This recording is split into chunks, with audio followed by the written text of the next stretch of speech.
أعوذ بالله من الشيطان الرجيم. بسم الله الرحمن الرحيم. أرأيت الذي يكذب بالدين فذلك الذي يدع اليتيم ولا يحض على طعام المسكين فويل للمصلين الذين هم عن صلاتهم ساهون الذين هم يراءون ويمنعون الماعون. صدق الله العظيم.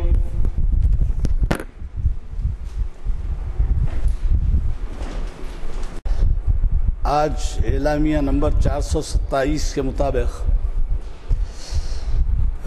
ہماری تاریخ اسلام کی 548ویں نشست منعقد ہو رہی ہے.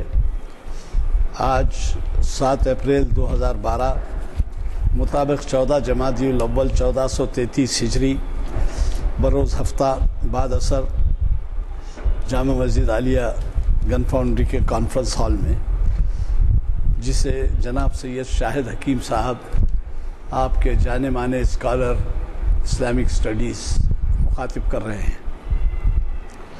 جیسے کہ آپ واقف ہیں کہ ہمارا طریقہ یہ رہا ہے کہ ہم مقرر پر عنوان اس کی مرضی سے لیتے ہیں، مقرری پر چھوڑ دیتے ہیں کہ بھائی آپ جو عنوان منتخب کریں اسی پہ مخاطب کیجئے. اب بفضل خدا ہمارے مقررین حالات کے پس منظر کو دیکھتے ہوئے ایسے عنوانات منتخب کرتے ہیں جو ہمارے لیے بڑے ہی فائدے کا باعث ہوتے ہیں. ظاہر ہے کہ ہر کسی کو اخبارات پڑھنے اور کمیونیکیشنز کے ذریعے ذرائع ابلاغ سے واقف رہنے کا موقع نہیں ہوتا، تو یہاں پر جو کچھ نچوڑ پیش کیا جاتا ہے وہ آپ کے اس طرح سے کام میں آتا ہے کہ آپ حالات سے باخبر ہو جاتے ہیں. عنوان مسلم ممالک کی شورش سے خود اندازہ ہے آپ کو کہ اس وقت دنیا میں اقوام متحدہ کے جو 200 سے کے قریب ارکان ہیں، اس میں تقریباً 60 ممالک اسلامی ہیں، اسلامی ممالک ارکان ہیں.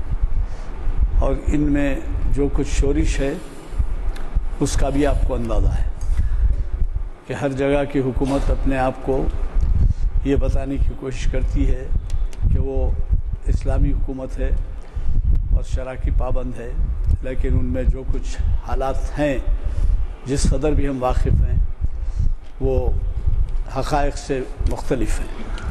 میں اس پر زیادہ اس لیے نہیں کہوں گا کہ مقرر صاحب خود آپ کو جو ہے واقف کروائیں گے. جیسے میں نے کہا، آپ کے جانے پہچانے مقرر جناب سید شاہد حکیم صاحب یہ دلی بیسڈ ہے اور حیدرآباد جب کبھی آتے ہیں تو ہمیں سماعت کا موقع دیتے ہیں.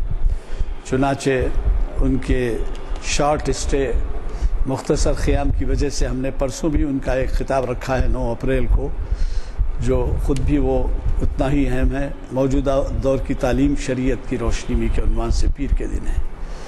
جن اصحاب کو یہ ہمارے اعلامیہ نہ ملے ہوں وہ ضرور لے لیں، تو کوشش کریں کہ آپ اپنے ساتھیوں کو اگلے پیر کے دن بھی جو ہے ایسی اس محفل میں شرکت کروائیں. میں یہ ضروری نہیں سمجھتا کہ دیگر تصویر سے بتاؤں، اگر موقع رہا تو بعد میں بتاؤں گا دیگر عنوانات اور تواریخ، لیکن اتنا ضرور کہوں گا کہ آپ ہی کی ہمت افزائی کی وجہ سے ہماری یہ محفلوں کا کامیاب سلسلہ چل رہا ہے.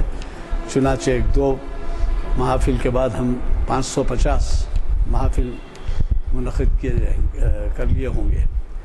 اور یہ بھی بتا دوں کہ شاید ہر سال 45 نشستیں ہوتی ہیں، رمضان میں نہیں ہوتی ہیں اور بعض مرتبہ تہوار وغیرہ آ جاتے ہیں بارش کی وجہ سے. تو اس طریقے سے اگر 10 سال کے محافل لگائیں تو 450 ہوتے ہیں، اور ہمارے یہ تاریخ اسلام کی 548ویں نشست ہے. اس سے اندازہ لگائیے کہ تقریباً 12 سال کی نشستیں ہو گئی ہیں. تو میں آج کی اس محفل کو جس کا آغاز قاری محمد مرتضیٰ صاحب کی خوش الہان خراج سے ہوا، اور یہ تفصیلات خادم محفل میں غلام ارزانی نے پیش کی. میں ہمارے آج کے مخرج صاحب سے گزارش کرتا ہوں کہ وہ شہ نشین پر تشریف لائیں اور ہمیں مخاطب فرمائیں. رب العالمین والصلاۃ والسلام علی رسول کریم. السلام علیکم ورحمۃ اللہ وبرکاتہ. آج کی بات چیت کا عنوان مسلمان ممالک، خاص طور پہ عرب ممالک کی موجودہ حالات سے مطابقت رکھتا ہے. میں دلی میں ہوں، وہاں حالات کا تجزیہ یہاں کی بنسبت زیادہ بہتر انداز میں ہوتا ہے، کیونکہ پائے تخت ہے. وہاں کے اخبارات کا معیار، خاص طور پہ انگریزی اخبارات کا معیار یہاں کے اخبارات سے کافی بلند ہے. تو میں سمجھتا ہوں کہ ہر مسلمان کو جس کے دل میں رتی برابر ایمان ہے، اس کو ان حالات کا نہ صرف جائزہ لینا ضروری ہے، بلکہ ان حالات میں اس کے دل میں درد ہونا، اس کی آنکھوں سے آنسو نکلنا بہت اہم ہے.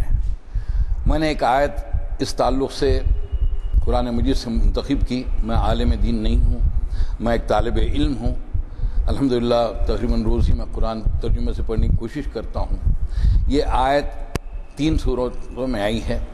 هو الذی ارسل رسولہ بالہدی والدین الحق لیظہرہ علی الدین کلہ ولو کرہ المشرکون. وہ اللہ ہی ہے جس نے اپنے رسول کو ہدایت اور دین حق کے ساتھ بھیجا تاکہ اپنے پورے جنس دین پر غالب کر دے، خواہ مشرکین کو کتنا ہی ناگوار کیوں نہ گزرے.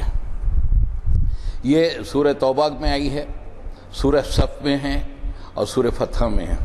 سورہ فتح میں آخر میں یہ اتنا کہا گیا کہ اللہ تعالیٰ ہی اس کو بہتر جانتے ہیں، ورنہ دین اللہ نے رسول کو ہدایت اور دین حق کے ساتھ بھیجا.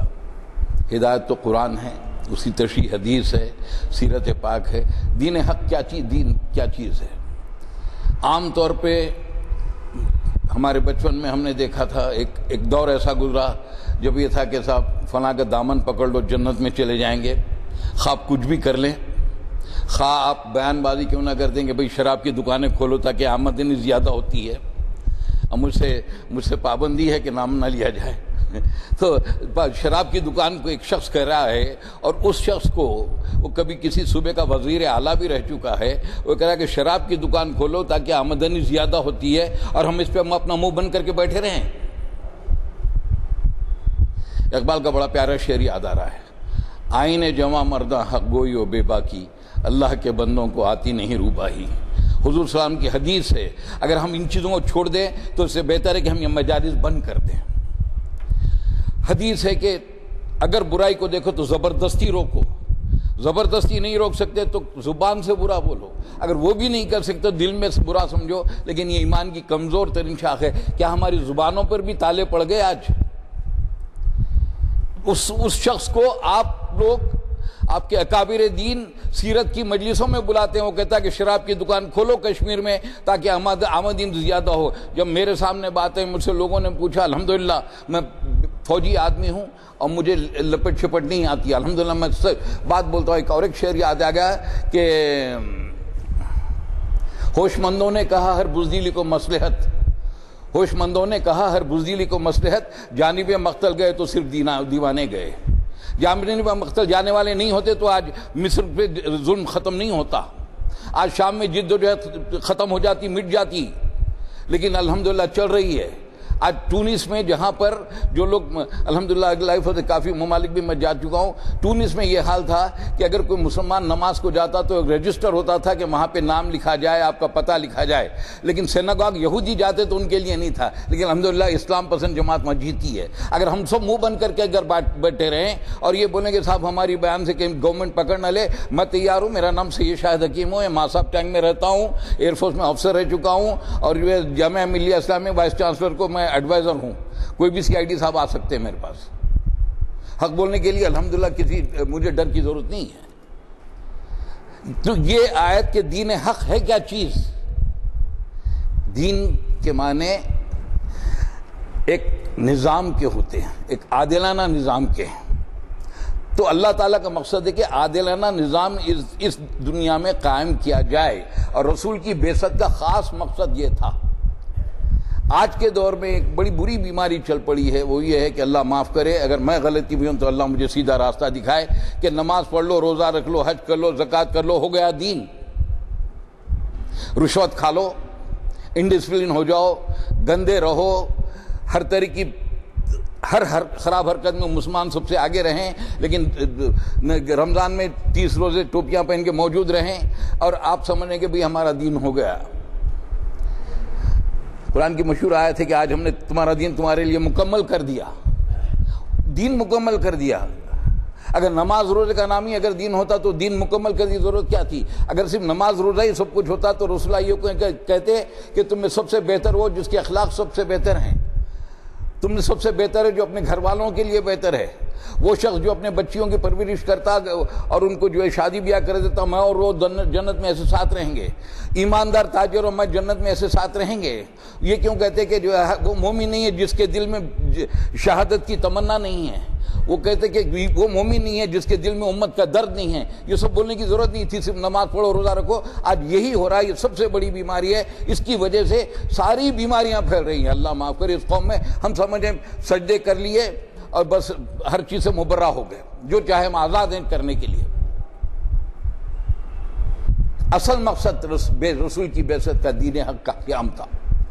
ایچ جی ویلز سرکار دو عالم کا بہت سخت نقاد، بہت سخت تنقید کرتا ہے، بہت گندے الفاظ بھی استعمال کیے، لیکن وہ بولنے پہ مجبور ہو گیا کہ موسیٰ، عیسیٰ، سوکریٹس، بقراط، سقراط جیسے سب نظرت، ان سب نے بات ضرور کی ایک اچھے نظام کی، لیکن کوئی قائم نہیں کر سکا۔ اگر کسی نے عادلانہ نظام اس دنیا میں قائم کر کے دکھایا تو محمد صلی اللہ علیہ وسلم کی ذات تھی۔ مکے میں آج کہا جاتا بھئی مکے کے دور سے سرکار سے ہم کو کمپیئر کرو، آپ اپنے کیوں کمپیئر کریں؟ آپ تو ماشاءاللہ مسلمان ہیں، وہاں تو کوئی بھی مسلمان نہیں تھا، وہاں کوئی مسلمان نہیں تھا۔ پہلے ان کو مسلمان بنانا تھا، جب مسلمان بن گئے، بلکہ مومن بنانا تھا۔ جب مومن بن گئے تو جب مدینہ میں آیا تو کہا کہ ریاست کا قیام ضروری ہے، تاکہ اللہ تعالیٰ کا قانون چلے، کسی بندے کا قانون نہ چلے، کسی جمہوریت کا قانون نہ چلے، کسی پرولیٹیریٹ کا قانون نہ چلے، کسی بادشاہ کا قانون نہ چلے، قانون چلے صرف اور صرف اللہ کا۔ اگر آپ حکومت نہیں کریں گے تو ہاتھ کون کاٹے گا؟ اگر آپ حکومت نہیں کریں گے تو کوڑوں کی سزا کون دے گا؟ اگر آپ حکومت نہیں کریں گے تو پتھر کون مارے گا؟ اگر آپ حکومت کریں گے تو آئلی قوانین اور تعزیری قوانین کون نافذ کرے گا؟ لہذا یہ قانون کس کے ہیں؟ یہ سب اللہ کے قانون ہیں۔ ہاں، اس بات کی اجازت ضرور ہے کہ جہاں پہ آپ کو کھلا حکم نہیں ملتا قرآن و حدیث میں تو اجتہاد کا دروازہ کھلا۔ کئی علماء کا اجتہاد جب ایک جگہ سب جمع ہو جائے اجماع، وہ قانون بن جاتا پھر آپ کے لیے۔ 4 چیزیں ایسی انسان اسلام میں، میں تو ایسے تو یہ تو سمجھیے کہ الحمدللہ میں اس بات پہ ہوں کہ اسلام میں کوئی جھولی نہیں ہے، ہم کو ڈیفینسو ایٹیٹیوڈ اختیار کرنا ہی نہیں ہے، بالکل نہیں کرنا ہے۔ ہر چیز میں الحمدللہ ہم سے بہتر کوئی نظام ہے، نہ کوئی دین ہے، نہ کوئی مذہب ہے دنیا میں۔ مساوات، دنیا میں کہیں بھی اگر مساوات ہے، آج بھی گئی گزری حالت میں سوائے اسلام کے کہیں نہیں ہے۔ آج تک کوئی دلت ہندوستان کا وزیر اعظم نہیں بنا۔ آج بھی کئی مناظر ایسے ہیں جہاں پہ دلتوں کو اندر داخلہ نہیں ہے، لیکن ایک میکینک، ایک فقیر انتہائی گندے کپڑوں میں میرے ساتھ آ کے کھڑے رہ جاتا ہے جماعت میں، میں اسے نہیں کہتا کہ نہیں آپ کے کپڑوں میں بو آ رہی ہے، آپ پیچھے جا کے کھڑے رہ جائیے، نہیں کہہ سکتا میں۔ میری گلاس میں پانی پیے گا، میری تھالی میں کھانا کھائے گا، کوئی اور نظام ہے۔ یہ اور بات ہے کہ ہم نے اس کو چھوڑ دیا۔ دو چیزیں ایسی ہیں جن سے ساری دنیا کی بربادی ہے، شراب اور سود۔ شراب کو کہا ام الخبائث، ساری برائیوں کی ماں۔ سود کا یہ عالم ہے کہ آج مملکتیں رہن ہیں، سود لیتے ہیں تاکہ صرف سود ادا کریں، اور اسلام نے ان دونوں چیزوں کی جڑ کاٹ دی۔ انصاف کے بارے میں قرآن آیا کہ انصاف کی بات کرو، خواہ تمہارے اپنے خلاف، تمہارے والدین کے خلاف، تمہارے رشتہ داروں کے خلاف، عمراء کے خلاف کیوں نہ پڑتی ہو۔ اگر آج انصاف قائم ہو تو کوئی معاوض نہیں پیدا ہوتے۔ اگر آج انصاف قائم ہو اور نریندر مودی کو سزا دیا جائے تو کوئی دوسرا آدمی تلوار ہاتھ میں نہیں لیتا۔ کہیں انصاف ہوا؟ سری کرشنا رپورٹ کا کیا عالم ہوا؟ سچر کمیٹی کا کیا عالم ہوا؟ ابھی جتنی کمیٹیاں بیٹھی مسلمانوں کے گلے کاٹے گئے، کچھ ہوا یہاں پہ؟ اب پھر یہ ہوتا ہے کہ صاحب مسلمان جو ہے دہشت گرد ہیں۔ امریکہ چاہے افغانستان، عراق، دنیا کے ہر حصے میں دو دن کے بچوں پہ بم گرا دے، ڈرون مارے، جہاں سے آپ کو منہ بند کر کے بیٹھنا ہے، کیونکہ بھئی مت بولو پلیز، گورنمنٹ ناراض ہو جائے گی، کیونکہ گورنمنٹ امریکہ کے ساتھ ہے اس وقت۔ الحمدللہ آزادی اور بچے تھے ہم، اس وقت سے آج تک دیکھ رہے ہیں کہ آج، لیکن پہلی بار ہے نرسمہا راؤ کے وقت سے شروع ہوا اور آج ہے کہ آج ہندوستان مکمل طور پر امریکہ اور اسرائیل کی گود میں بیٹھا ہوا ہے۔ نہرو سے اندرا گاندھی تک کبھی نہیں ہوا یہ۔ اس کے بعد اگر کچھ ہوتا ہے، اور الحمدللہ، اور ایک چیز میں اتفاق سے پڑھ رہا تھا اخبار میں، 2 دن قبل کی بات ہے کہ بڑا خلاف آیا کہ بھئی اس طرح بم پھینک رہے ہیں اور یہ ہو رہا ہے، نہیں کرنا چاہیے۔ آپ کیسے بول سکتے کہ بم پھینکنے والا مسلمان ہی ہے؟ خواہ وہ پاکستان میں ہو، ہندوستان میں ہو، لندن میں ہو، کہیں اور ہو، کیا ثبوت ہے؟ کسی نے ثابت کیا آج تک؟ کسی نے ثابت کیا کہ 9/11 کو جو کس کا ہاتھ تھا اس میں؟ 1967 کی عرب اسرائیل جنگ میں ایک راکٹ جا کے گرا امریکہ کے جہاز پر، جب اس کی انکوائری کی گئی پتہ لگا کہ اسرائیل کا راکٹ تھا تو خاموش بند کر دیا گیا اس کو۔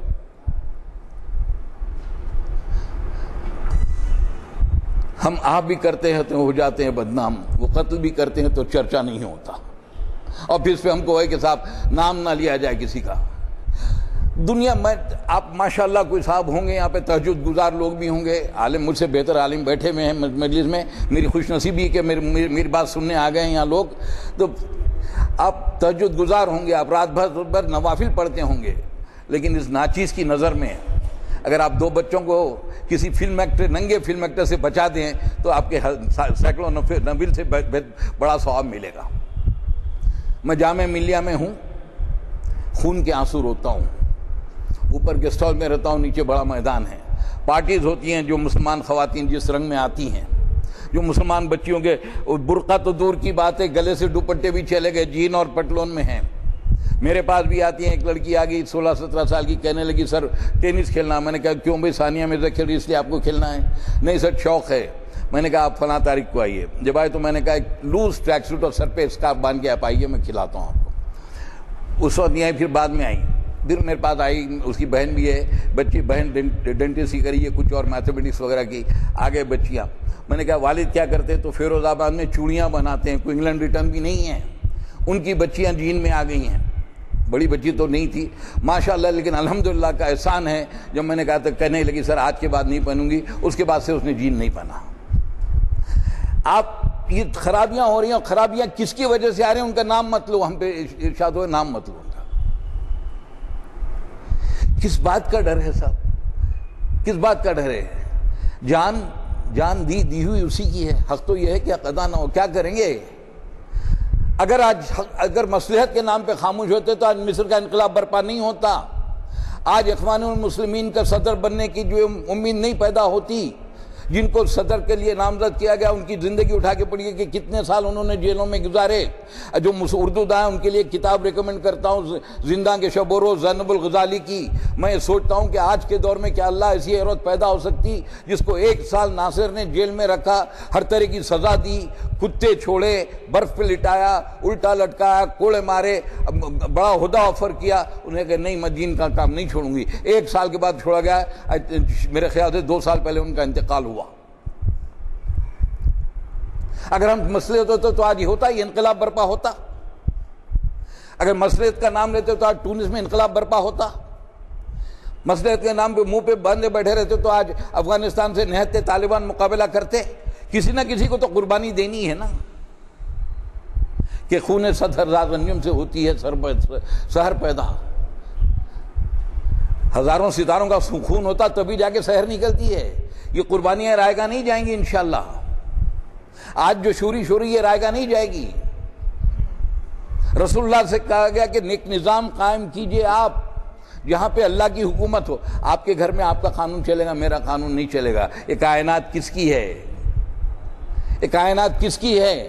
میری, میرے باپ کی, کسی بادشاہ کی, کسی مملکت کی, کسی جمہوریت کی, کسی ڈکٹیٹرشپ کی, یا کائنات پیدا کرنے والے کی ہے؟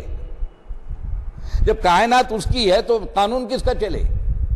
تو اس قانون کو نافذ کرنا ہر مسلمان پہ فرض ہے. اس لیے کہ جب آخری حجۃ الوداع کا آخری خطبہ دیا تو رسول اللہ نے آخر میں کہا کہ میں نے تم تک بات پہنچا دی, تمہارا کام ہے دوسروں تک پہنچاؤ. اب رسول نہیں آئیں گے, اب کوئی رسول نہیں آئے گا. اب کوئی اگر یہ دعویٰ کرتا ہے کہ رسول ہوں یا رسول آئے گا تو اس سے بڑا ملعون, اس سے بڑا کذاب کوئی نہیں ہو سکتا. سائنٹیفکلی بھی رسول کی ضرورت نہیں ہے. اس لیے کہ موسیٰ عیسیٰ کے زمانے میں اگر وہاں سے بیت المقدس سے یہاں ہندوستان آتا پتہ نہیں کتنے سال لگ جاتے.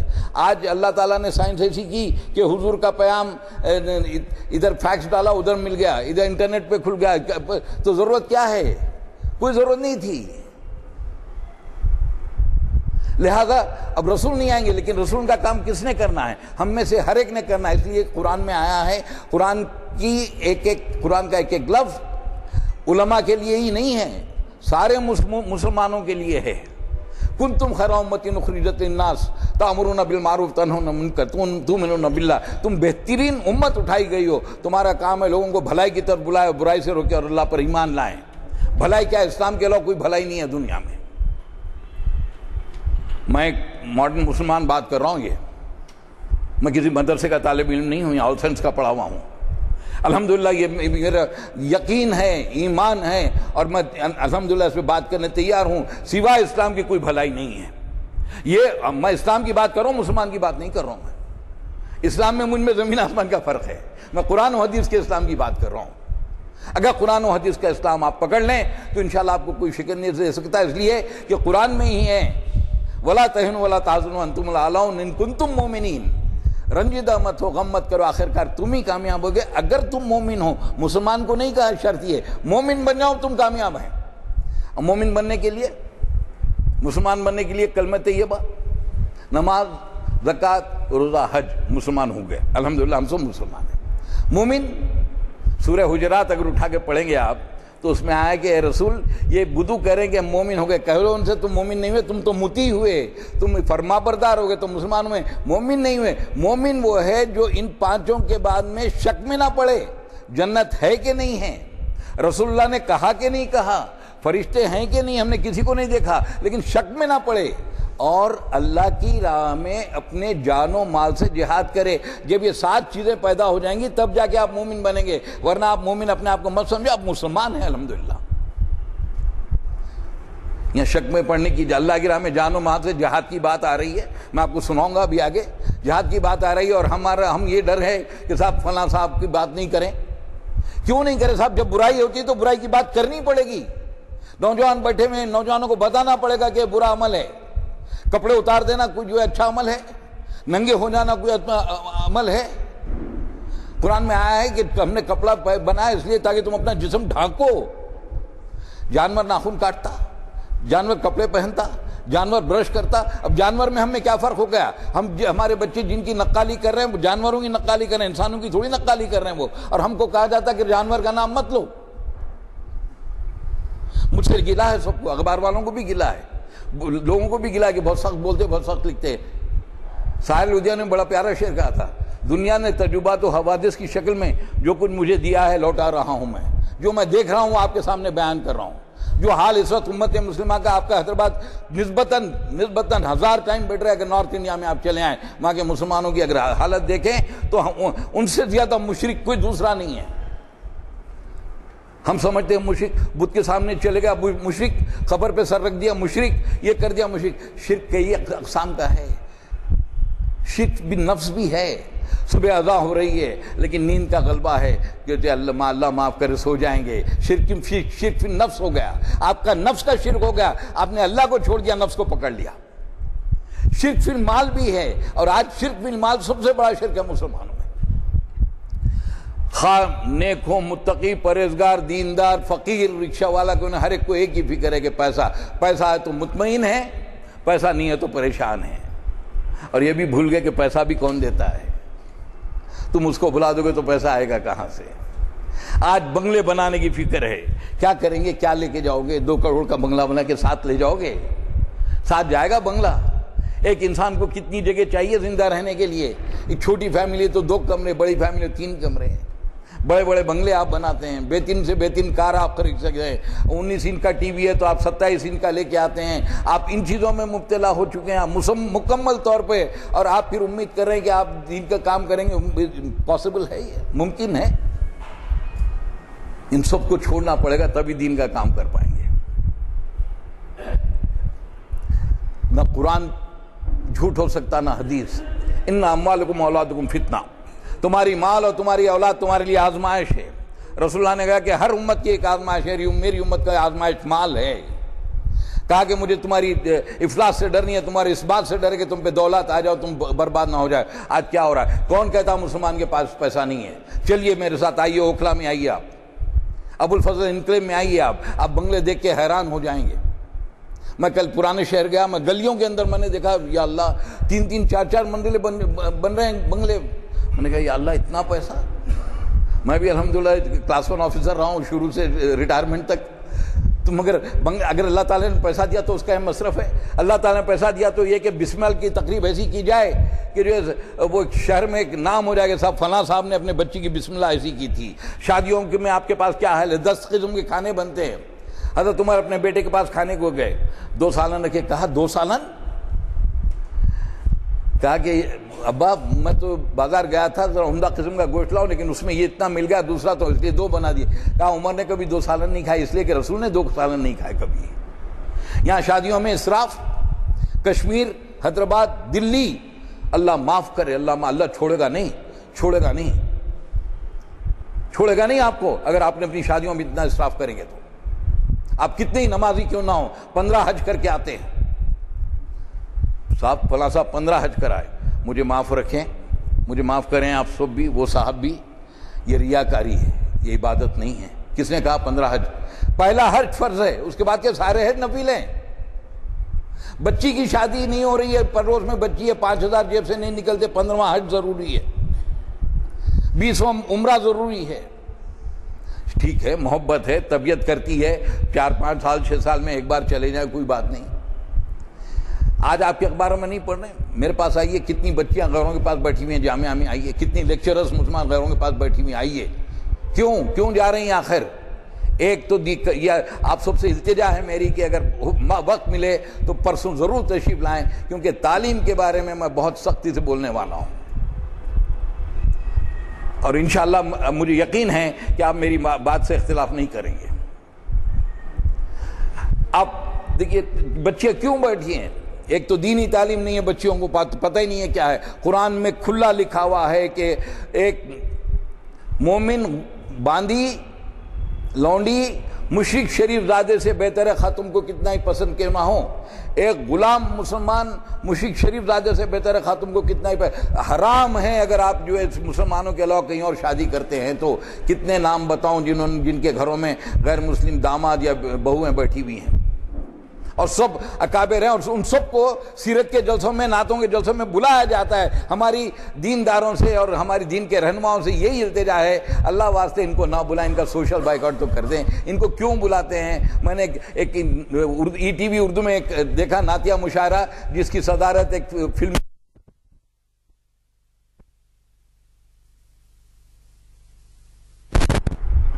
کیا اس کے بڑا کہ منقبت ہو رہی ہے, تعریف ہو رہی ہے, اس کی صدارت ایک ایسا شخص کر رہا ہے انتہائی افعال میں گزرتے ہیں, اور اس کے بعد ہم منہ بند کریں. یہ بچوں کو نہیں بتائیں, نوجوان بچوں ایئر فورس میں رہا ہوں، 22 سال افسر رہا ہوں، اسپورٹس میں رہا ہوں، گھومتا رہا ہوں، ہر طرح کی چیز دیکھی ہے۔ ہمارا کام نہیں ہے کہ ہم اپنے بچوں کو ٹھوکیں اور زبردستی کیوں۔ اگر میں اپنے میرے گھر کے بچوں کو میں نہیں بولتا کہ فلاں کی نقالی مت کرو، فلاں کے پیچھے مت جاؤ، فلاں کو ابو بکر، عمر، عثمان، علی کو اپنا رہنما بناؤ، خالد بن ولید کو اپنا رہنما بناؤ، جو اپنے بچوں کو بولتا ہوں، اور ان سے بچوں تو باہر کے بچے میرے بچے نہیں ہیں۔ ہر مسلمان میرا بچہ ہے، میرا فرض ہے اس کو کم از کم ایک بار ٹوک دیا جائے۔ واپس موضوع پہ آتے ہیں، تو یہ شورش کیوں ہو رہی ہے؟ آج اللہ گواہ کوئی دہشت گردی نہیں ہے مسلمانوں میں، سب بکواس ہے۔ جب لندن میں ایک بم پھٹتا ہے، 7 مرتے ہیں، تو ساری دنیا واویلا کرتی ہے، ہمارے وزیر اعظم بھی روتے ہیں، ہر ایک آدمی بولتا ہے ارے بڑے افسوس کی بات ہے، لیکن روز سینکڑوں مسلمان شہید ہو رہے ہیں تو کسی آنکھوں سے آنسو نہیں بہتا۔ یہ دہشت گردی کسی کو نظر نہیں آتی، کسی کا دل نہیں ٹوٹتا۔ ہم بھی تو انسانی ہیں، ہم جانور نہیں ہیں۔ ارے جانور کو بھی ذبح کرنے کے لیے رسول اللہ نے کہا کہ اس کو تکلیف کم سے کم دو۔ ہم نہ بولیں اس بات کو۔ یہ شورش کی وجہ کیا ہے؟ آج وجہ یہ ہے، ابھی میں دیکھ رہا تھا کہ وہ یہاں فیس بک پہ گویا سنگا ریڈی میں فسادات ہو گئے، تو میں نے کہا بھائی ٹھیک ہے، غلطی اپنی جگہ پہ ہے، لیکن یہ ہے کہ مشہور اردو کہاوت ہے، کھسیانی بلی کھمبا نوچے۔ ان کے پاس اسلام کے خلاف دلیل نہیں ہے تو وہ ایسی حرکتیں کریں گے اوچھی، خانہ کعبہ پہ کچھ لٹکا دیا، حضور کی تصویر اتار دی، یہ حرکتیں اوچھی حرکتیں کریں گے کیونکہ ان کے پاس دلیل ہے نہیں۔ آج میں منصف اخبار میں پروین ٹوگاڑیا کا بیان پڑھ رہا تھا، مجھے ہنسی بھی آ رہی تھی، رحم بھی آ رہا تھا کہ دلیل تو ہے نہیں۔ ایک آپ سب سے معروضہ ہے، پلیز، کیا رسول اللہ کو جلوس کی ضرورت ہے؟ کیا رسول اللہ کو جھنڈوں کی ضرورت ہے؟ کیا رسول اللہ کے لیے خانہ کعبہ یہاں بنا دینے اور حضور کا روزہ یہاں بنا دینے کی ضرورت ہے؟ معاذ اللہ، کیا ہمارے رسول اللہ ان چیزوں کے محتاج ہیں؟ بعد از خدا بزرگ تو یہ قصہ مختصر، اللہ کے بعد بزرگ ترین ہستی، ان کو ان سب چیزوں کی ضرورت نہیں ہے۔ ان کا نام تو خود سورہ الم نشرح نہیں پڑھتے؟ ورفعنا لک ذکرک، ہم نے آپ کا ذکر بلند کر دیا۔ جس کا ذکر اللہ بلند کرے اس کو جلوس کی ضرورت ہے؟ اب جلوس میں کیا ہو رہا ہے چلیے دلی میں بتاتا ہوں۔ ایک بد نظمی، عصر کی اذان ہو رہی، جلوس چل رہا ہے، نماز گئی بھاڑ میں۔ مغرب کی اذان ہو رہی، جلوس چل رہا ہے، مزاح کی بھاڑ میں۔ 3 4 موسم لیے، جھنڈے لیے، ناچے چیختے چلے جا رہے ہیں۔ معاذ اللہ معاذ اللہ۔ یاسین میں ہے، سورہ یاسین میں ہے، یا حسرتن العباد ما یاتیم من رسول اللہ کن بیستہزئون۔ افسوس بندوں کی حال پہ، کوئی رسول ایسا نہیں ہے جس کا مذاق نہیں اڑا گیا۔ یہ آپ اپنے رسول کا مذاق اڑا رہے ہیں، معاذ اللہ معاذ اللہ معاذ اللہ۔ دیکھیے کتنا کل یہ ہوتا کہ گنیش کے جلوس میں اگر کوئی بھنگ پی کے نکلا تو آپ کے لوگ بھی بھنگ پی کے نکلیں گے ناچتے ہوئے سڑکوں کے اوپر، اور کوئی اکابر اس کو روکتے نہیں۔ کیا ضرورت ہے ہم کو؟ ورفعنا لک ذکرک جب یہ آیت اتری تو بڑی مشکل سے مکے میں 25 آدمی بھی مسلمان نہیں ہوں گے۔ لوگ ہنس پڑے، اور ان کو پورا مکہ ہی نہیں جانتا تو ان کو ساری دنیا جانی۔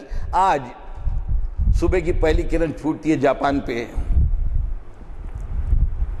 اس سے پہلے وہاں اذان ہوتی ہے۔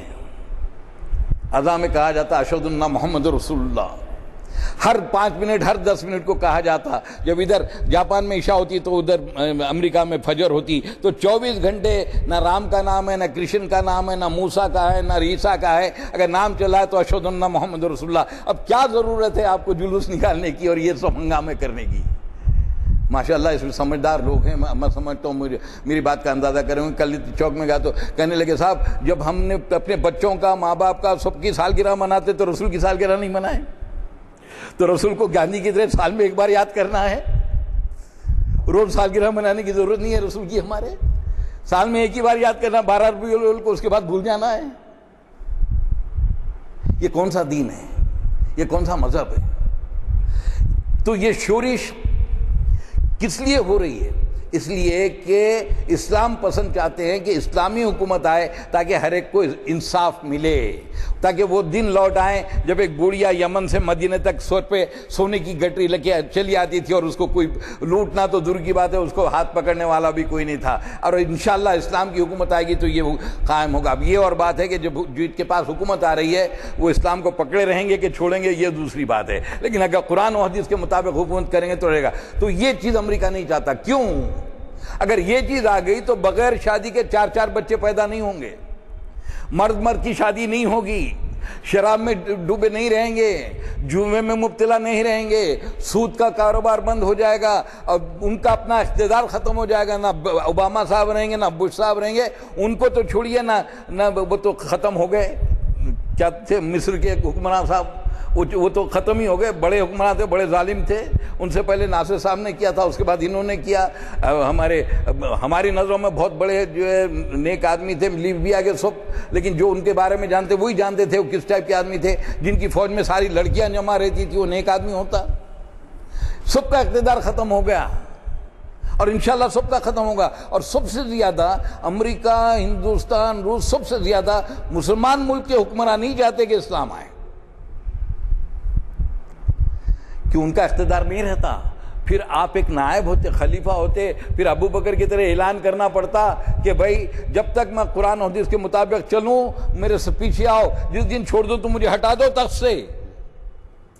عمر کی طرح کہنا پڑتا کہ حضرت عمر کے جب چاقو مار دیا، پتہ ہے کہ مر رہے ہیں، تو لوگوں نے کہا کہ عبداللہ عمر سے بہتر کوئی نہیں ہے، ان کو خلیفہ بنا دو. فرمایا کہ عمر خاندان میں ایک بن گیا کافی، اور نہیں چاہیے، بڑا بوجھ ہوتا ہے، اس کا جواب کون دے گا وہاں. اور یہاں تک کیا کہ میں سر پہ نہیں لے جاؤں گا کسی کو، میں خلیفہ نامزد نہیں کروں گا. 6 آدمی کی کمیٹی ہے، تم جس کو چاہے انتخاب کر لو. کل اگر وہ خلیفہ غلطی کرا تو اللہ مجھ سے پوچھے گا کہ اس کو بنا دیا تھا. یہ نہیں چاہتی دنیا. چاہتی؟ آپ چاہتے کہ آپ کا نوکر اور آپ دونوں ساتھ میں رہیں؟ کوئی چاہتا اپنا اقتدار کھونا چاہتا؟ کوئی نہیں کھونا چاہتا. کوئی اپنی دولت دے دینا چاہتا؟ 2000 کروڑ 2000 کیا بلین ڈالر حسنی مبارک کے پاس پیسہ تھا صاحب. اب کیا حشر ہے؟ اب کیا حشر ہے؟ دیکھنے والوں کے لیے عبرت کا مقام ہے. فاتبروا یا اولی الابصار. اس کے بعد بھی اگر عبرت نہیں ہوئی، اس کے بعد بھی مال کے پیچھے نہیں بھاگے، اس کے بعد بنگلوں پہ بنگلے بنانا نہیں چھوڑے، فلیٹس پہ فلیٹ خریدنا نہیں چھوڑے، تو تیار رہ جاؤ حسنی مبارک کے اندام کے لیے. یہاں نہیں ملا تو قبر میں ضرور ملے گا. جتنا زیادہ رہے گا اتنی زیادہ پوچھو گی. فقیر آدمی رہیں گے تو کائی کی پوچھو گی. تو کشمکش یہ ہے. ابھی اس کشمکش کے لیے جانیں قربان کرنی پڑے گی. جانیں قربان کرنے کے لیے سورہ توبہ پڑھنا پڑے گا. سورہ توبہ میں فرمایا جاتا ہے،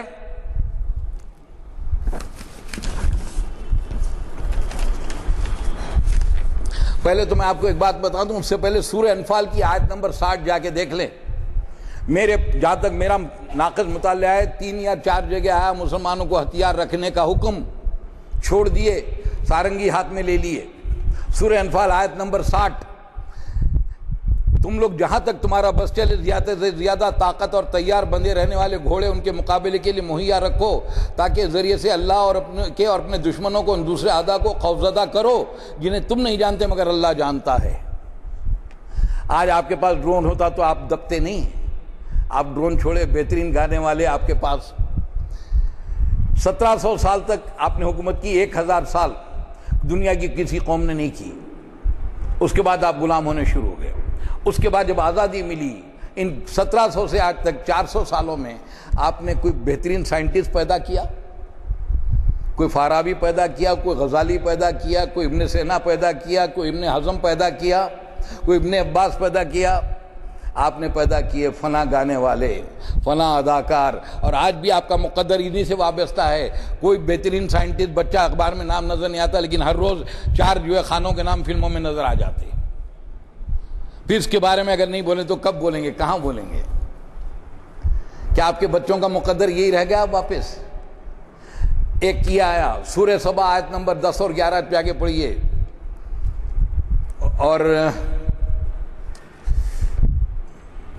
اور ایک صورت میں بھول رہا ہوں، اس میں جائیے کہ ہم نے میزان نازل کیا، اور میزان نازل کیا ساتھ ہی ساتھ لوہا اتارا جس میں فائدے اور بڑا زور ہے.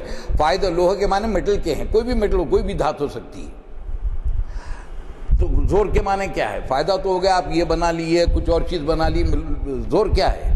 ہتھیار بنانا ہے۔ اگر کوئی اسلام کے دفاع کے لیے ایک ریوالور بناتا ہے، سینکڑوں نفل پڑھنے سے بہتر ہے میرے پاس، کیونکہ آپ دفاع اسلام رہے گا تو نفل پڑھتے رہیں گے۔ آپ کیا کیے؟ جب کمیونزم آیا تو اٹیک ہوا، ازبکستان، قزاقستان، تاجکستان، ہر تو یہ سب مسلم ممالک تھے، اٹیک ہوا، اس کے بعد میں کیا ہوا؟ وہاں پہ تیار نہیں تھے، روس کا مقابلہ کر نہیں سکتے تھے، کہا مسجدوں میں درس بخاری شروع کر دو، قال رسول اللہ قال رسول اللہ، مار کے چلے گیا تو 70 سال اذان نہیں ہوئی ان علاقوں میں۔ مصطفیٰ کمال پاشا نے جب ترکی سے خلافت ختم کر دی تو 13 سال اذان نہیں ہوئی عربی زبان میں۔ حج کو جانا بند کر دیا گیا، عورتوں کے چہروں سے نقاب کھینچ دیا گیا، مردوں سے رومی ٹوپی ہٹا کے ہیٹ پہنا دی گئی، اس لیے کہ یہودی اور انگریز یہی چاہتے تھے۔ آج جنگ ہماری اسی کے خلاف ہے کہ ہم دوبارہ نظام آئے۔ آج جب امریکہ دیکھ رہا ہے کہ ایک انجینئر بھی اسلام کی بات کر رہا ہے، ایک ڈاکٹر بھی اسلام کی بات کر رہا ہے، ایک جج بھی اسلام کی بات کر رہا ہے، ایک فوجی بھی اسلام بات کر رہا ہے، تو انہوں نے کہا کہ بھئی اسلام کو دہشت گردی سے جوڑ دو، جتنا ہو سکے ان پہ جو ہے پریشر ڈالتے رہو۔ اور لیکن سورہ توبہ آیت نمبر 19 تا 22 غور سے سن لے ترجمہ۔ کیا تم نے حاجیوں کو پانی پلانے اور مسجد حرام کی مجاوری کرنے کو اس شخص کے کام کے برابر ٹھہرا لیا ہے جو ایمان لایا اللہ پر اور روز آخر پر، اور جس نے جاں فشانی کی اللہ کی راہ میں؟ اللہ کے نزدیک یہ دونوں برابر نہیں ہیں، اور اللہ ظالموں کی رہنمائی نہیں کرتا۔ اللہ کے ہاں ان لوگوں کا درجہ بڑا ہے جو ایمان لائے، جنہوں نے اس کی راہ میں گھر بار چھوڑے، جان و مال سے جہاد کیا، وہی کامیاب ہیں۔ ان کا رب انہیں اپنی رحمت اور خوشنودی اور ایسی جنتوں کی بشارت دیتا ہے جہاں ان کے لیے پائیدار عیش کے سامان ہیں، ان میں ہمیشہ رہیں گے۔ یقیناً اللہ کے پاس خدمت کا صلاح دینے کو بہت کچھ ہے۔ حاجیوں کو پانی پلانے، مسجد حرام کو آباد کرنے سے بڑا کام اللہ تعالیٰ بتا رہے ہیں کہ اللہ اس کے رسول پر ایمان لاؤ اور ہجرت کرو اس کی راہ میں، اور اپنی جان و مال سے جہاد کرو۔ افضل ترین عبادت ہے جہاد۔ آج جہاد کا نام لینے ڈرتے صاحب۔ جہاد کے بغیر تو زندگی نہیں ہے۔ ایک آپ بیج بوتے ہیں تو وہ بھی زمین کو پھاڑ کے اوپر آنے کے لیے جد و جہد کرتا ہے۔ آج ایک کیڑا بھی اپنا رزق پانے کے لیے جد و جہد کرتا ہے۔ آج ایک بچہ اندر رحم مادر میں اپنا کھانا کھانے کو جد و جہد کرتا ہے، باہر نکلنے کو جد و جہد کرتا ہے۔ جد و جہد کے بغیر تو جہاد ہی نہیں ہے، زندگی نہیں ہے جد و جہد کے بغیر۔ ہر ملحے پہ جد و جہد ہے۔ وہ قتال کی بات ہے، جہاد اور قتال میں زمین آسمان کا فرق ہے۔ وہ قتال بھی فی سبیل اللہ ہے، اور وہ بہترین عبادت ہے، سب سے بڑی عبادت وہ ہے۔ آگے فرمایا گیا آیت 23 سے 40 تک، اے لوگوں جو ایمان لائے ہو، اپنے باپوں اور بھائیوں کو بھی اپنا رفیق نہ بناؤ اگر وہ ایمان پر کفر کو ترجیح دیں۔ تم میں سے جو ان کے رفیق بنائیں گے وہی ظالم ہوں گے۔ اے نبی کہہ دو اگر تمہارے باپ اور تمہارے بیٹے، تمہارے بھائی، تمہاری بیویاں، تمہارے عزیز و اقارب، تمہارے مال جو تم نے کمائے ہیں، اور وہ تمہارے وہ کاروبار جن کے مان پڑ جانے کا تم کو خوف ہے، تمہارے وہ گھر جو تم کو پسند ہے، تم کو اللہ اور رسول کی اور اس کی راہ میں جہاد سے زیادہ عزیز تر ہیں، تو انتظار کرو یہاں تک کہ اللہ اپنا فیصلہ سماعت تمہارے سامنے لے آئے۔ اللہ فاسق لوگوں کی رہنمائی نہیں کرتا۔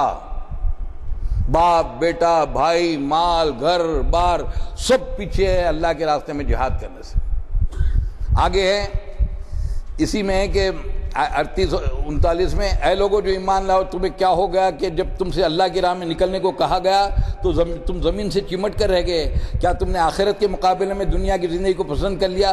ایسا تو تمہیں معلوم ہو کہ دنیاوی زندگی کا سب سر و سامان آخرت میں بہت تھوڑا نکلے گا۔ تم نہ اٹھو گے تو خدا تمہیں دردناک سزا دے گا اور تمہاری جگہ کسی اور گروہ کو اٹھائے گا، اور تم خدا کا کچھ نہ بگاڑ سکو گے، وہ ہر چیز پر قدرت ہے۔ آپ نہیں اٹھیں گے تو آپ کی جگہ اللہ دوسری قوم کو لائے گا، وہ اسلام قبول کرے گی، وہ جہاد کریں گی زبان سے، ہاتھ سے، پیر سے، قلم سے، لکھنے سے، پڑھنے سے، اور آپ نہیں کریں گے تو آپ اسلام کا حق ادا نہیں کر رہے ہیں۔ ملک کی بات ہے، یہاں جہاد کیا ہے؟ مسلمان ممالک میں اس ناجز بندے کا یہ ہے کہ جتنے حکمراں اسلام کے دشمن ہیں، امریکہ اور یورپ کے پٹھو ہیں، اسرائیل کے دوست ہیں، زبردستی وہاں کے ہر مسلمان کا فرض ہے کہ ان کو ہٹایا جائے، اس کے لیے خواہ جنگ کیوں نہ کرنی پڑی۔ یہ اولو الامر میں نہیں آتے، وہ ان حکمرانوں میں نہیں آتے جن کی آپ پہ قید ہے کہ ان کا حکم مانو۔ وہ ان کے لیے جو اللہ رسول کے ماننے والے ہیں، اور مسلمان ملکوں کا کوئی بھی نہیں۔ آج ہی میں پڑھا سعودی عرب میں عورتوں کو کام لگایا جائے گا، ان کی ٹیم عورتوں کی بھیجی جائے گی اولمپک کی۔ انا للہ و انا الیہ راجعون۔ ہمارے لیے سعودی عرب مثال نہیں ہے، ہمارے لیے قرآن حدیث اور رسول کی مثال ہے، صحابہ کرام کی مثال ہے۔ ہم ان کو ماننے والے ہیں، کسی مملکت کے پیچھے چلنے والے نہیں ہیں۔ آگے سن لیجیے، حضور صلی اللہ علیہ وسلم نے تبوک کے موقع پہ چند لوگوں کو اجازت دے دی تھی کہ اچھا ٹھیک ہے، عذر پیش کیا، کوئی بات نہیں، آؤ۔ تو فرمایا گیا کہ اے رسول کیوں اجازت دی آپ نے کہ گھر بیٹھے جب جہاد کو جا رہی ہے؟ پھر سورہ صف آیت نمبر 2 اور 3، اے لوگوں جو ایمان لائے ہو تم وہ بات کیوں کہتے ہو جس پہ عمل نہیں کرتے؟ اللہ کے نزدیک سخت ناپسندیدہ حرکت ہے کہ تم کہو وہ بات جو نہیں کرتے۔ اللہ کو تو وہ لوگ پسند ہے جو اس کی راہ میں اس طرح صف بستہ ہو کر لڑتے ہیں گویا کہ وہ ایک سیسا پلائی ہوئی دیوار ہیں۔ اللہ کو ایسے لوگ پسند ہیں۔ اور آگے آیت نمبر 11 میں ہے، اے لوگوں جو ایمان لائے میں بتاؤں تم کو نجات جو تمہیں عذاب علیم سے بچائے؟ ایمان لاؤ اللہ پر، اس کے رسول پر، جہاد کرو اللہ کی راہ میں اپنے مالوں سے، اپنی جانوں سے، یہی تمہارے لیے بہتر ہے اگر تم جانو اللہ تمہارے گناہ معاف کرے گا اور تم کو ایسے باغوں میں داخل کرے گا جن کے نیچے نہریں بہتی ہوں گی۔ اقبال نے بڑا پیارا کہا تھا، شہادت مطلوب و مقصود و مومن، نہ مال غنیمت نہ شکور کشائی نہ کشور کشائی۔ جو جہاد کو نہیں مانتا وہ مسلمان نہیں ہے۔ قرآن میں بار بار ہے، میں اپنی بات نہیں کروں، آپ کو قرآن کی آیتیں پڑھ کے سنا رہا ہوں۔ اس کے بعد ہمارے پاس ہوئے کیا ہے، بڑے زبردست عالم ہیں، وہیں دلی کے ہی ہیں، مشہور ہیں بھائی، وہ کہتے کہ جہاد کی کیا ضرورت ہے، 19 آیتیں آئی ہیں۔ تو میں نے کہا بھائی ایسا کریں تو 19 آیتیں جہاد کی آئیں تو شراب کی تو 2 ہی آیتیں آئیں، تو شراب پینا شروع کر دو۔ شراب کی حرمت کیوں پھر؟ 19 آیتیں اگر ایک بار بھی اگر آ گیا تو حکم فرض ہو جاتا ہے، ایک بار بھی اگر آ جائے تو۔ رمضان کے روزوں کا کتنی بار ذکر ہوا؟ 2 یا 3 بار۔ اتنی شدت سے ہم لوگ روزوں کے کتنے اہتمام کرتے ہیں ہم، کیوں؟ ضرورت نہیں تھی۔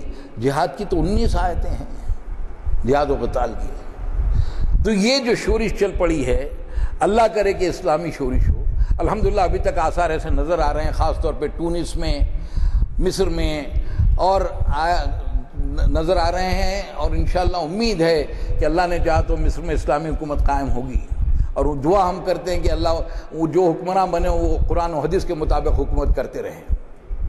الحمدللہ پاکستان میں بھی کوئی ایک طبقہ ایسا ہے جو لے چلا ہے، لیکن ایک پریشانی یہ ہے کہ ابھی وقت ہے صاحب، ابھی 50 منٹ نہیں ہوئے، 40 منٹ ہوئے، ابھی 40 منٹ ہوئے صاحب۔ تو یہ ہے کہ لیکن ایک چیز اس میں آڑی آتی ہے جس سے آپ لوگوں سے بھی میری استدعا ہے۔ دیکھیے، جب باہر والا ہمارے گھر پہ حملہ کرتا تو ہم آپس میں دست و گریباں نہیں ہوتے۔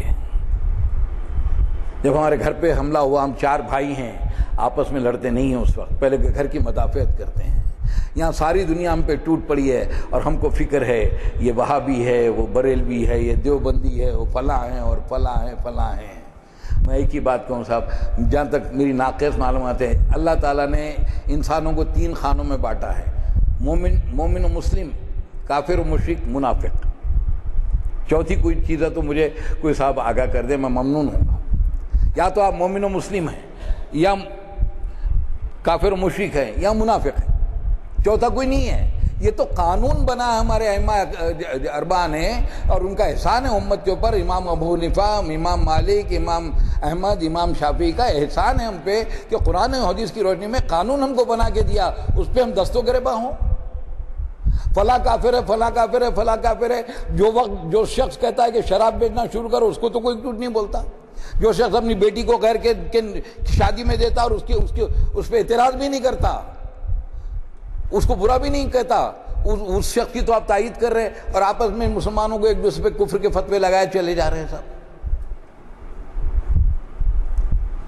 آپ بتائیے، وَبِحَبْلِ اللَّهِ جَمِيعًا وَلَا تَفَرَّقُوا، اللہ کی رسی کو مضبوطی سے تھام لو اور افتراق مت کرو۔ رسی کیا ہے؟ قرآن مجید، اس کو تھام لو، اس کی تشریح ہے حدیث اور سیرت پاک۔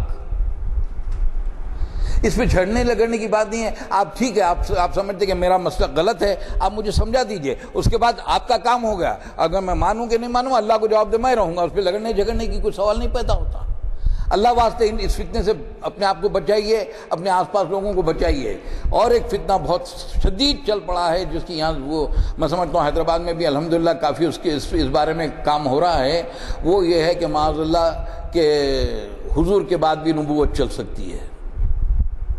دیکھیے مجھے افسوس ہوتا، مساجد کے خطبات ہوتے ہیں خاص طور پہ جمعے کے، نماز پڑھو، روزہ رکھو. میں نہیں کہتا، بہت سے ماشاءاللہ بہت اچھے مقررین بھی ہے، لیکن کیا قادیانی فتنے کے بارے میں بولنا دین نہیں ہے؟ آپ کتنے بچے میرے کمرے میں آ کے بچے بیٹھتے ہیں، مسلمان بچے بیٹھتے ہیں، بچیاں بیٹھتی ہیں، مجھ سے پوچھتے ہیں صاحب اسلام، ان کو پتہ نہیں ہے کہ قادیانیت ہے کیا چیز. اگر آپ نہیں بولیں گے، ان کے پاس یہ ہے کہ غلام احمد قادیانی نے لکھا تھا مردود نے کہ ان رنڈی زادوں کی بچیاں اپنے پاس لاؤ، اپنی بچیاں ان کو مت دو. یہ الفاظ ہے براہین احمدیہ میں، مکتوبات میں. مسلمانوں کو رنڈی زادی لکھا اس نے، اور اس نے یہ بھی لکھا کہ ہم کو آرام نہ مکے میں مل سکتا نہ مدینے میں مل سکتا، ہم کو اگر آرام مل سکتا تو برطانیہ کے زیر سایہ مل سکتا ہے. کیا یہ بات بولنا ضروری نہیں ہے؟ کیا یہ فلم ایکٹروں کی نقالی کرنے سے منع کرنا جو ہے خود دین نہیں ہے؟ کیا برائی کو برائی بولنا دین نہیں ہے؟ وہاں بھی مصلحت کا معاملہ ہے. کوئی فلم ایکٹر، وہ سعودی عرب اجازت دیتی حج کی دیتے رہے، میرے نزدیک مسلمان نہیں ہو سکتا. مسلمان وہ ہے میں گناہ گار ہوں لیکن اعتراف گناہ ہے. میں گناہ گار ہوں، میں مانتا ہوں اللہ معاف کرے شرابی، مگر اللہ مجھے اس نجات دلا. میں شراب پیتا ہوں اور اس کو گناہ نہیں سمجھتا. مسلمان کیسا ہے؟ قرآن کہتا ہے شراب حرام ہے اور تم اس کو برا نہیں بول رہے، مسلمان رہے تم باقی. قرآن کہتا ہے کہ غیر مسلم میں نکاح حرام ہے، تم اس کو کرتے ہو اور اس کے بعد مکمل باقی رہتے ہو. تم کس کی بیوی غیر مسلم نہیں ہے، کس کا شوہر غیر مسلم نہیں ہے، پھر ہم کو برا نہ بولیں. ہم کتنے آپ کے لیڈر ایسے ہیں جن کی اولاد غیر مسلموں سے شادی کر بیٹھی ہے، لڑکیاں بھی ہیں لڑکے بھی ہیں، اور اس کو برا نہیں سمجھتے. کیا وہ مسلمان ہے؟ کیا قرآن و حدیث کا منکر مسلمان ہو سکتا؟ مجھے کوئی صاحب بتا دیں یہاں. قرآن و حدیث کا منکر، قرآن و حدیث کے خلاف کرنے والا مسلمان ہو سکتا، گناہگار ہوئے. لیکن جب منکر ہو گیا مسلمان کہاں سے ہوتا؟ اب منکر تو جنگ یہی چل رہی ہے صاحب. یہ جنگ ہے، یہ شورش. یہ تو ایسا ہے کہ سب سمندر کو کوزے میں بند کرنے کی بات ہے. 40 منٹ کا کام نہیں ہے یہ. الحمدللہ اتنی مثالیں ہیں کہ 4 لیکچر بھی میرے لیے کافی نہیں ہوں گے اس کے. تو بس یہ کہ کہنے کو تو بہت ہے صاحب، لیکن یہ ہے کہ ایک آپ کو اقبال کی ایک چھوٹی سی نظم میں سنا دوں، بہت چھوٹی سی، اور ایک آدھ شعر بھی استاد سنا دوں صاحب، اس سے ختم کرتا ہوں. فتویٰ ہے شیخ کا، یہ زمانہ قلم کا ہے، دنیا میں اب رہی نہیں تلوار کارگر، لیکن جناب شیخ کو معلوم کیا نہیں، مسجد میں اب یہ باز ہے بے سود و بے اثر.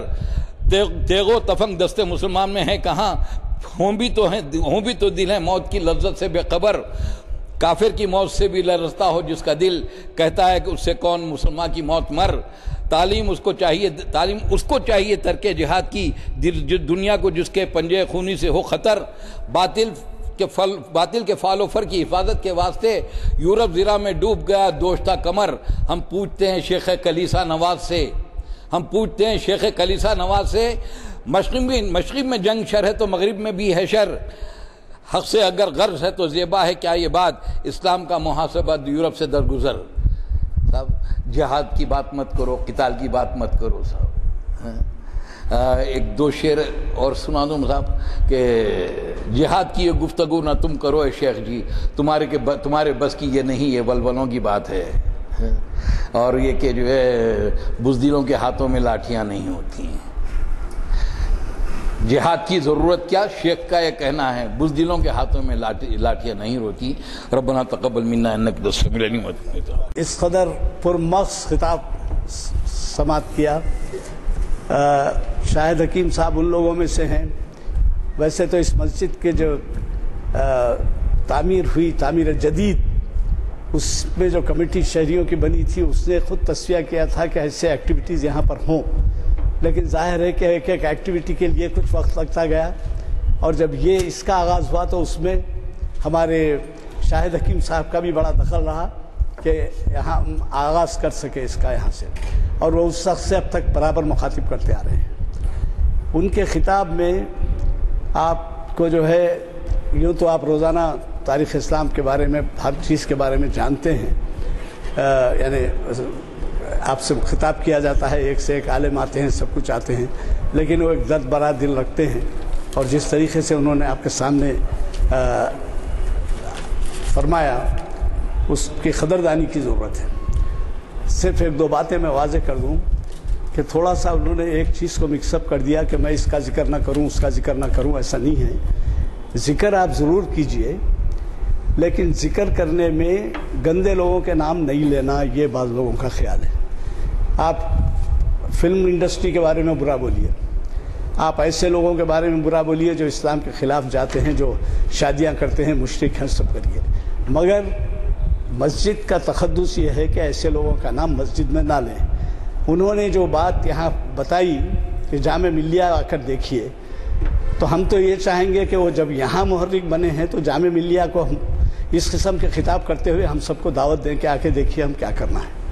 تو وہی نہیں، دلی میں بھی ان کے لیے بہت بڑا اسکوپ ہے، انہوں نے بہت بڑا کام کیا ہے، کئی مساجد میں گئے ہیں، کیے ہیں، لیکن اس قسم کے خطاب کی ضرورت مجھے ایسا محسوس ہوتا ہے کہ جامع ملیہ میں بہت ضروری ہے، اور جامع ملیہ میں جو لوگ رہتے ہیں ان لوگوں کے لیے۔ اب وہ ان کے جب بات نکلی ہے، کل کا سیاست دیکھ لیجئے، کل کے سیاست میں مجھے معلوم نہیں تھا کہ ایسی خبر چھپی ہے جس کو میں اخبار پڑھنے کے بعد بھی نہیں دیکھ سکا تھا، اور میری اہلیہ نے بتایا کہ یہ آپ نے بیان دیا ہے۔ میں نے کہا نہیں، یہ پرانا بیان کا خطاب ہے۔ اس کا عنوان میں بتا دیتا ہوں، بقیہ آپ کل کا سیاست دیکھ لیں جا کے۔ سیاست جو ہے اس کو کوٹ کیا ہے، یعنی ہم بھی یہ زبان منہ میں رکھتے ہیں، اور لوگ اگر غلط کر رہے ہیں تو اس کے بارے میں ڈنکے کی چوٹ بولتے ہیں۔ ہم وہ لوگوں میں سے ہیں جو خنجر کھائیں ہیں سینے پہ، ہم کو ڈر نہیں ہے اسی باتوں کے بولنے کا۔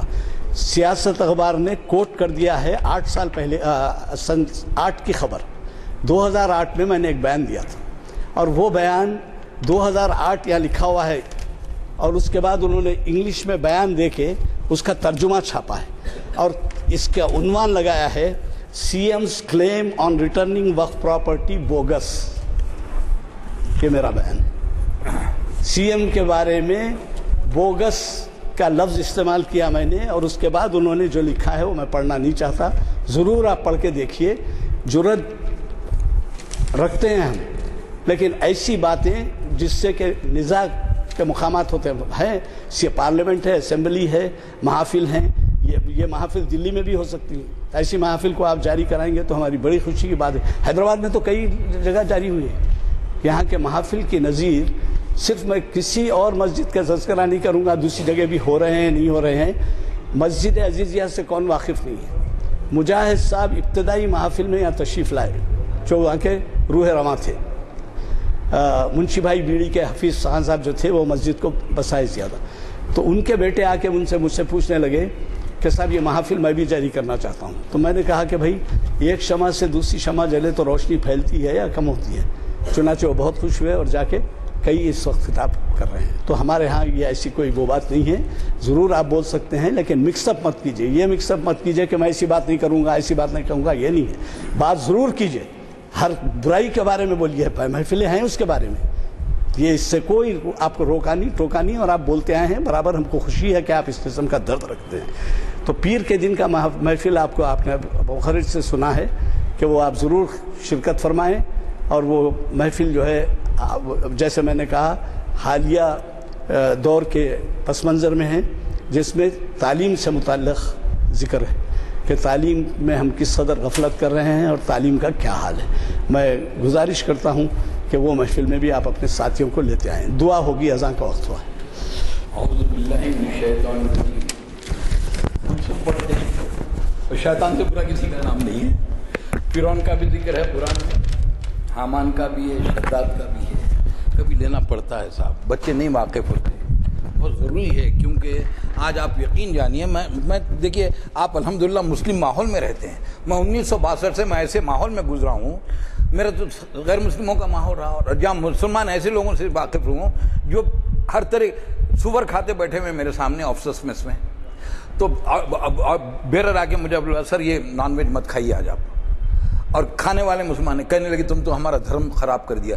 میرے دل میں آگے پلیٹ منہ پہ پھینک دوں. آفیسر تھے، فلائٹ لیفٹیننٹ تھے، یو پی کے رہنے والے تھے. اب نام کیا بولوں میں آپ سے، تو اب ہم نام نہیں لیں. اب ان چیزوں سے رکیں گے کہ نہیں، بہت ضروری ہے صاحب.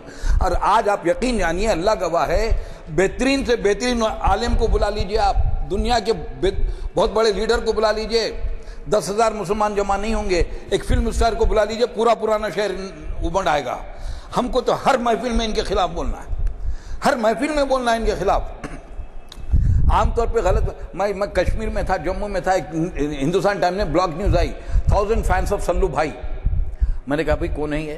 تو پڑھا کہ چار مینار کے پاس ایک جم ہے جس کے 1000 ممبر ہیں، 4-5 کے نام دیے، سب مسلمان بچے. انہوں نے کہا کہ سلمان خان ہمارے ہیرو ہیں، وہ جیسے بال بناتے ہیں ہم ویسے بناتے ہیں، جیسے کپڑے ہم پہنتے ہم پہنتے، خواہ کتنے مہنگے نہ ہوں. میں اٹھا، گواہ اخبار میں فوری لکھا، شرم ہم کو مگر نہیں آتی.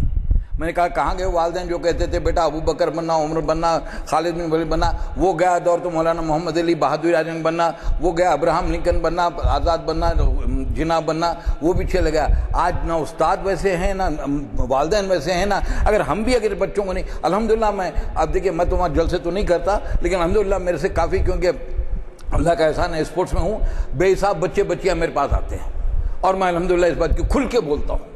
یہ غلط فہمی میں ہمارے نوجوان کے پیچھے کہ بھئی ہمارے مسلمان نام ہے. مسلمان نام سے نہیں ہوتا، مسلمان ایمان و عمل سے ہوتا. مسلمان ہوتا والعصر ان الانسان لفی خسر الا الذین آمنوا وعملوا الصالحات وتواصوا بالحق وتواصوا بالصبر. یہ جو مانتا جس پہ اس کا ایمان ہے وہ مسلمان ہوتا.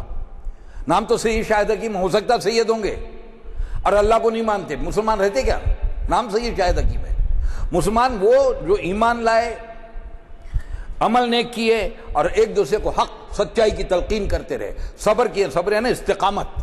میں نے پکڑ لیا اسلام کو، اس میں کتنا ہی ظلم مجھ پہ کیوں نہ نہیں چھوڑوں گا. صبر وہ نہیں ہے کہ جوتے مارو جوتے کھاتے رہو، یہ ہے. تو الحمدللہ تو امید کہ اگر میں غلط کر رہا ہوں تو اللہ مجھے معاف کرے اور اللہ مجھے سیدھا راستہ دکھائے. میں نے جو جن علماء سے، جن اکابر سے سیکھا ہے، اللہ ان سب کی قبروں کو نور سے بھر دے. اور میں تو ایک طالب علم ہوں، ان سے سیکھتا ہوں، جو سیکھتا ہوں آپ کے سامنے بیان کر دیتا ہوں. اور میرا عام طور پہ میرا جو ہے ٹارگٹ نوجوان بچے ہوتے ہیں، کیونکہ بزرگ تو مجھ سے زیادہ جانتے ہیں. انور خان صاحب بیٹھے تھے، اچھے عالم ہیں، مجھ سے بہت زیادہ جانتے ہیں، لیکن جو ہمارے نوجوان بچے ہیں ان کو بولنا ہم میں سے ہر ایک کا فرض ہے. میں نے کہا نا کہ اگر میں اپنے گھر کے بچوں کو صحیح راستے پہ کروں گا اور دوسرے مسلمان بچے کو نہیں کروں گا تو اس کے معنی ہے کہ میں خائن ہوں، میں دین کا خائن ہوں. ہر ایک کو چاہیے ہم میں سے، آپ کے محلے میں، آپ کے گھر میں، آپ کے عزیز اقارب میں، ہر مقام پہ ضروری ہے کہ بچوں ان جو ہے ملعونوں سے بچوں کو بچایا جائے. سب دعا تو یہ ہے کہ واقعی دعا کی ضرورت اس وقت تو ہے کہ یا اللہ ہم بہت گناہگار ہیں، لیکن آپ ہی کے بندے ہیں، آپ کے حبیب کے امتی ہیں. ہماری دکھ صداؤں کو سن لے. ساری اسلامی دنیا میں اللہ شورش کو ختم کر، ہر مقام پہ اسلامی حکومت قائم کر دے. مسلمانوں پہ جو ظلم ہو رہا ہے ظلم کو ختم کر دے، ظالموں کو برباد کر دے، ان کو ایسی عبرتناک سزائیں دے یا اللہ کہ تا قیامت یہ عبرت کا نمونہ مذاق بن جائے، جس سے کہ فرعون بن گیا، شداد بن گیا، ابو جہل بن گیا. اس طرح آج کے ظالموں کو بھی یا اللہ ان کو بھی تباہ و برباد کر دے، خواہ ان کے نام مسلمان جیسے کیوں نہ ہو. یا اللہ اسلام کو ہر فتنے سے آزاد رکھ، ہم سب میں اتحاد اتفاق پیدا کر. ہمارے جو شہداء ہیں ان کی مغفرت فرما دیں اور ہماری دعاؤں کو قبول فرما لے. ساری دنیا پہ اسلام کا غلبہ کر دے. اس ملک کے ہر مرد اور بچے کو اسلام کی دولت سے مالا مال کر دے. ربنا تقبل منا انک انت السمیع العلیم وتب علینا انک انت التواب الرحیم.